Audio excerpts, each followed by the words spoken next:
பேயை காணோம் என்கின்ற இந்த திரைப்பட ஆடியோ வெளியீட்டு விழாவிற்கு வந்து வாழ்த்துரை வழங்கி விடைபெற்று சென்றிருக்கின்ற மரியாதைக்குரிய தயாரிப்பாளர் சங்க செயலாளர் மரியாதைக்குரிய தோழர் சிவா அவர்கள், அம்மா கிரியேஷன் சிவா அவர்கள், நடிகரும் தயாரிப்பாளருமான ஜேஎஸ்கே சதீஷ்குமார் அவர்கள், இந்த நிகழ்விலே பங்கெடுத்து உரையாற்றி விடைபெற்று சென்றிருக்கின்ற திரைப்பட தயாரிப்பாளர் சங்க துணைத் தலைவர் கதிரேசன் அவர்கள், மரியாதைக்குரிய திரைப்பட தயாரிப்பாளர் மதுரை செல்வம் அவர்கள், மரியாதைக்குரிய நண்பர் திருமலை அவர்கள், இந்த நிகழ்விலே பங்கெடுத்து உரையாற்றி அமர்ந்திருக்கின்ற தயாரிப்பாளர் என்னுடைய நண்பர் செந்தூரன் அவர்கள், இந்த திரைப்படத்தை தயாரித்திருக்கின்ற மரியாதைக்குரிய அண்ணன் சுருளிவேல் அவர்கள், மணவை புவன் அவர்கள், இந்த திரைப்படத்தை இயக்கி வெற்றிகரமாக இயக்கி வெளியீட்டுக்காக காத்திருக்கின்ற, அடுத்த படத்தையும் இயக்குவதற்கு காத்திருக்கின்ற மரியாதைக்குரிய தம்பி செல்வ அன்பரசன் உள்ளிட்ட அத்தனை பேருக்கும், ஊடகவியலாளர் அத்தனை பேருக்கும் என்னுடைய வணக்கங்களை தெரிவித்துக் கொள்கிறேன்.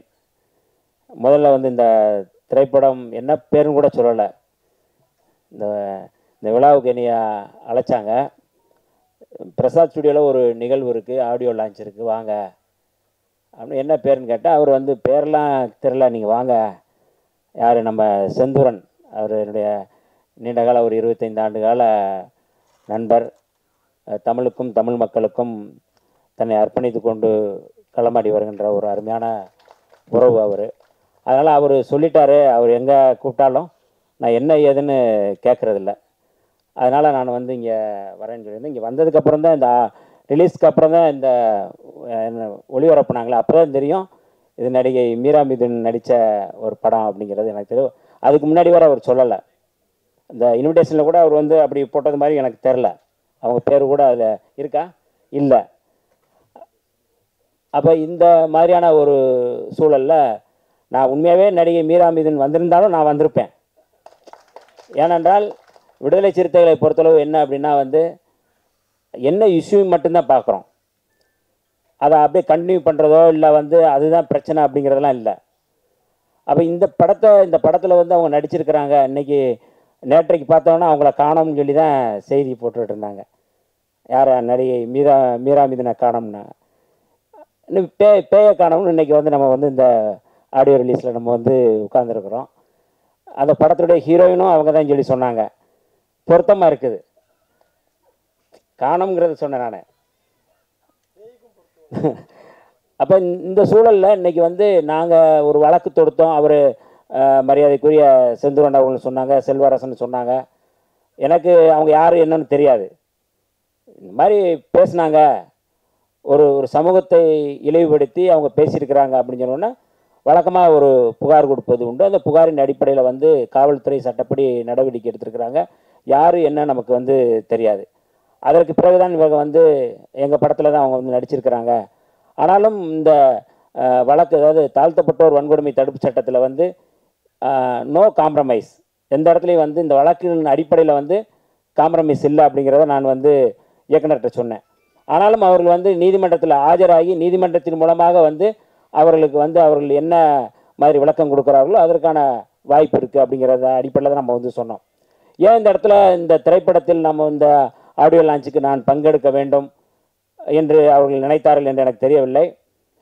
நண்பர்கள் எல்லாருமே நண்பர்கள் தான். இந்த படம் வெற்றி பெற வேண்டும், 100 நாட்கள் ஓட வேண்டும். இன்றைக்கி 100 நாட்கள் ஓடணும்னு அவசியம் இல்லை, ஒரு 20 நாட்கள் ஓடினாலே இந்த படம் வெற்றிகரமான படம் தான்.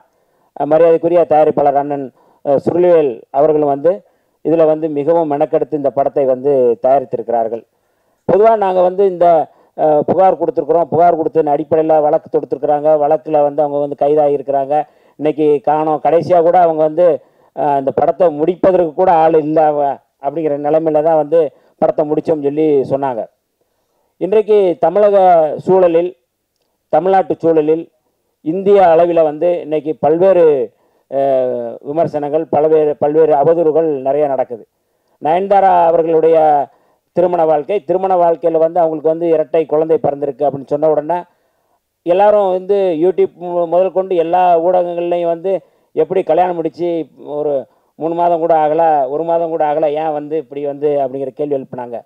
பிரம்மனுடைய தலையில் வந்து பிராமணன் பிறந்தான், இதில் வந்து தோளில் வந்து சத்திரியன் பிறந்தான், தொடையில் வந்து வைசியம் பிறந்தான், காலில் சூத்திரம் பிறந்தான்னு மட்டும் அதை வந்து நம்புறவங்க ஏன் இதை நம்ப மாட்டாங்க அப்படிங்கிற கேள்வியை நம்ம எழுப்ப வேண்டிய தேவை இருக்குது.